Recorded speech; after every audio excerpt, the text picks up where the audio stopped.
আবারও রেলের ধাক্কায় মৃত্যু ২৭ বছরের এক যুবকের।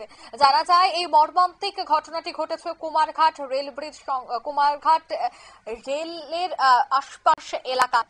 তবে ঘর থেকে ভোর ৪টা নাগাদ বেরিয়েছিল সে। তখন দেখা যায় যে বাড়ির মানুষজন দীর্ঘক্ষণ খোঁজাখুঁজিও তাকে করে। তবে কিছুক্ষণ পরে শোনা যায় যে কুমারঘাট রেল স্টেশন সংলগ্ন এলাকায় মৃত অবস্থায় পাওয়া যায় তাকে। তবে রেলের কাটায় তার মৃত্যু হয়েছে বলেই মনে করা হচ্ছে। আগরতলা থেকে গুয়াহাটি যাওয়ার ট্রেনের নিচেই চাপা পড়ে মৃত্যু হয়েছে তার। সঙ্গে সঙ্গে আজ সকালে যখন সেই রাস্তা দিয়ে সেখানকার মানুষজন যাতায়াত করছিল তখনই কিন্তু ঘটনাটি দেখতে পায়। সঙ্গে সঙ্গেই পুলিশকে খবর দেয়। পুলিশ ঘটনাস্থলে ছুটে এসে সেই দেহটি উদ্ধার করে নিয়ে যায়। ময়নাতদন্তের পর সেই দেহটি তুলে দেওয়া হবে পরিবারের হাতে। পরিবার পরিজনকেও খবর দেওয়া হয়েছে। তবে কি কারণে তার মৃত্যু এই বিষয়টা কিন্তু এখনো ধোঁয়াশা।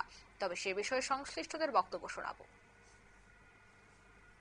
সময় আইছে উঠটা আইছে পরে তো লগে লগে মামিয়া কইছে তুই ওখান কই যারে রে বা রাইতে বুয়াইছে না কই যারে হজারাম বুয়াইছে ও হে আওয়ার পরে পরে তারাও হেও আইছে মামিও আইছে আইয়া তারারও ওদিকে টুকাইছে হে টুকাইয়া পাইছেন পরে এখানে ফোর্সে কারণটা কি এটা তো হইতাম এখানে তো মানুষ খাজো যার যে তারা দেখিয়া ও ফোন করিয়া কইছে বাড়ি। আপনার বাড়িতে কোনো সমস্যা হয়েছে না না আপনারা গিয়া দেখতে পারেন তো।